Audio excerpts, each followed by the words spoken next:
Good morning everyone. আজকে হলো 24শে মে আর আজকে আমাদের দীঘা গার্লস ট্রিপের লাস্ট দিন। আর এখন বাজে হলো সকাল 5:45। আমি আর আঙ্গা চলে এসেছি বিচে।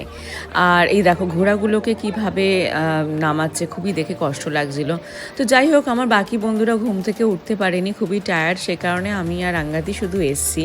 আঙ্গাতের প্রচণ্ড ইচ্ছা ছিল। আর যখন এসেছিলাম তখন দেখলাম জোয়ার চলছে বলে খানিকক্ষণ ওয়েট করলাম, তারপরেই ভাটা নেমে গেল। ওই সময় অনেকে নামছিল, কিন্তু খুবই রিস্কি লাগছিল দেখে। তোমরা খানিকক্ষণ আগে ভিডিওতে দেখেছিলে হয়তো। তো যাই হোক, কিছু ফটো ভিডিও আমরা তুললাম আর এত সুন্দর একটা মনোরম ওয়েদার, ঠান্ডা হাওয়া এনজয় করছিলাম আমি আর আঙ্গাত। রোদ উঠেছিল কিন্তু অতটা ডিস্টার্ব করছিল না। আর কিছুক্ষণ বাদে প্রিয়াঙ্কাও চলে এলো, আমাকে ফোন করেছিল, আমি ওকে আমার লোকেশন বলে দেওয়াতে ও চলে এসছে।